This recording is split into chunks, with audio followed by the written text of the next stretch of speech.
zingaro, voglio vivere come te.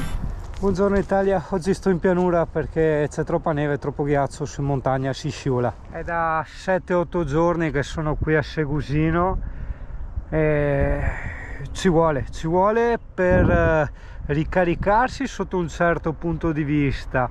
No, ricaricarsi forse no. Allora, sfogarsi, ok? Perché bici, esplorazioni, soprattutto esplorazioni. A parte oggi, vabbè, che stiamo esplorando un po' in pianura, quindi c'è un po' meno emozione, però piacere senza ombra di dubbio. E poi produrre, cioè veramente lavoro a bomba, in area camper, tranquillo, una pacchia. Ora ragazzo, scusami, ma voglio riservarmi una giornata tutta per me. Però scusa, cioè è strano, guarda che roba, guarda. Questo è un ceppo commemorativo, quindi insomma un angolo dove si è combattuta la Grande Guerra, no? Un angolo commemorativo di un momento storico tragico, no? E guarda, con tutto lo spazio che c'era, gli andai in metà squassa proprio qua, guarda che misteri. Ragazzo, capisci ora perché, ora e anche prima, perché io ho la fissa dell'e-bike, cioè raggiungo posti che mai a piedi ci sarei arrivato, perché sono troppo lontani, mai con una bici normale, con una moto non puoi, con la macchina figurati, e col camper è già tanto se trovi un parcheggio. Sicuramente qualcuno di voi si sarà chiesto ma come mai col casco integrale, per di più, anche se vabbè non cambia assolutamente nulla, te lo garantisco, visto che stai andando in pianura, non stai facendo il Mona. Guarda, è semplicissimo, tu non hai idea di quanto ti danneggi il vento, soprattutto con quest'aria gelida nelle orecchie, ok? E quanto riparato stai col casco e sottocasco e i cosi al collo, cioè io ho fatto tutti sti movimenti col vento, un paradiso. Comunque sono arrivato alle trincee.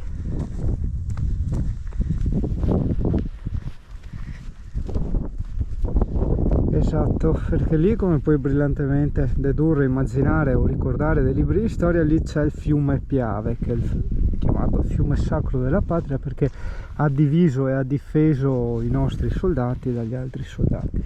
Sembra quasi sempre una storia di onore e di coraggio, in realtà potete coraggio senza ombra di dubbio, onore anche sì, però dove voglio arrivare è che vedi sta povera gente, sti poveri soldati, sì è vero, hanno difeso la terra eccetera, ma chi è che ha creato il pericolo? Hai capito il punto?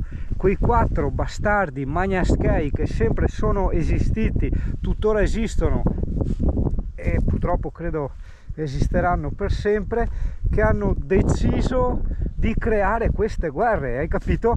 Quelli che hanno deciso non erano quelli che poi trovavi qui in trincea, capisci il punto ragazzo?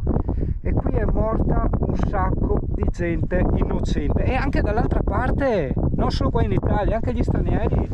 E qui guarda che brutto, mi viene da dire, cioè sì che bello, ok, ricordare, è vero, giusto, doveroso, però guarda che brutto di quante tragedie si sono dovute consumare. Questo è l'elenco di tutti i posti dove si è combattuto maggiormente e dove ci sono stati più caduti, ok? Vedi il Simagrappa, Pederoba, ci sono tutti gli ossari e tutti i monumenti commemorativi.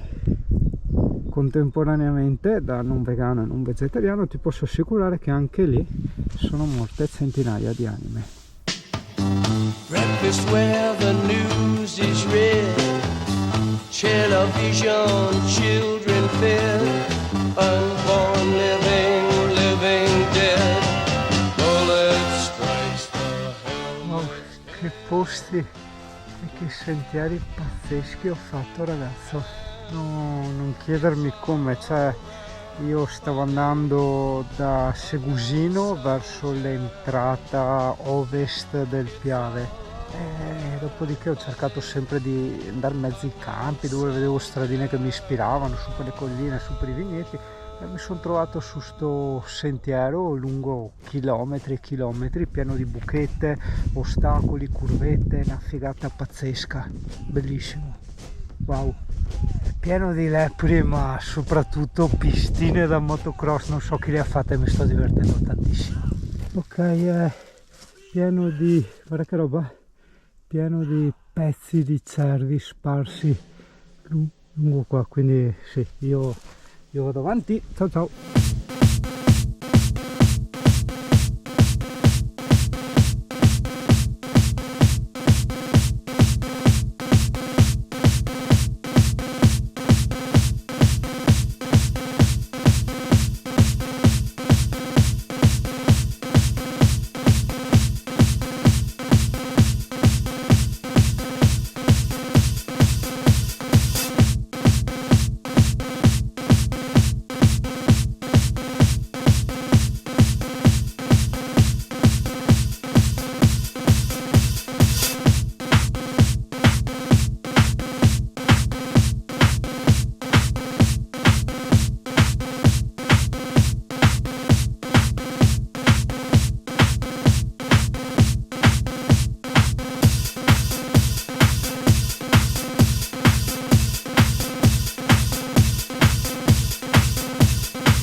Ah, che bei ricordi, il mio vecchio parcheggio davanti ai Caramba.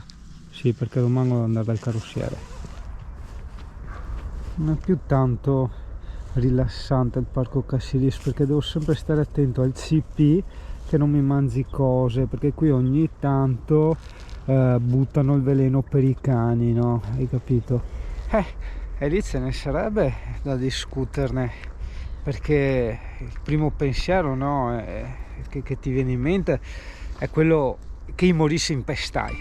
Il secondo, un po' più pacifico, dici ma speriamo che a fare questa cosa siano degli anziani, che così insomma moriranno presto, insomma speriamo, e dopo insomma inizi un attimo a, perché se vuoi inizi un attimo a entrare in questi pensieri, e soprattutto nel mondo al di fuori della tua soggettività, ossia del tuo punto di vista, e dici ma porca miseria, con tutti i maiali che muoiono ogni giorno semplicemente per il nostro gusto, ok? E guarda che questo è un argomento un po' delicato, adesso voglio farti arrivare pian piano, e sempre premettendoti che io non sono vegano e da un periodo neanche più vegetariano, quindi finalmente posso fare un discorso intelligente senza mai essere di parte, perché quando sei di parte hai torto per partito preso. Pertanto viene da pensare, allora, con tutti quei maiali che uccidiamo per mangiarli, non solo inutilmente, ma addirittura anche ci danneggiamo, perché insomma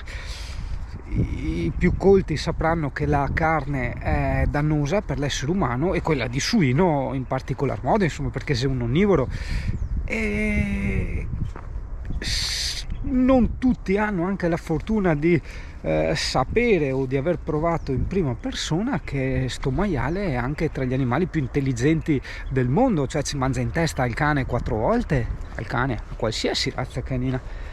Però noi ogni volta facciamo stragi quando viene picchiato un cane, abbandonato un cane, torturato un cane, eccetera. Minchia, guarda quanti decine e decine e decine, guarda anche là in fondo, e decine di aironi stamattina, gallinelle d'acqua e cormorani. In ogni caso, dicevamo, qual è allora la differenza, no? Questo diverso peso di gravità tra l'uccisione di un maiale, di un suino e di un canide, di un cane, è il fatto che quando metti mano a un cane vai contro i propri interessi, soprattutto i propri interessi emotivi. Questo perché? Perché noi dal cane abbiamo uno scambio, dal cane abbiamo questa, c'è chi lo chiama amore incondizionato, in realtà è la sudditanza del cane che a noi riempie l'orgoglio e fa girare. Niente, devo rispondere. Ciao ragazzi, comunque il discorso l'hai capito.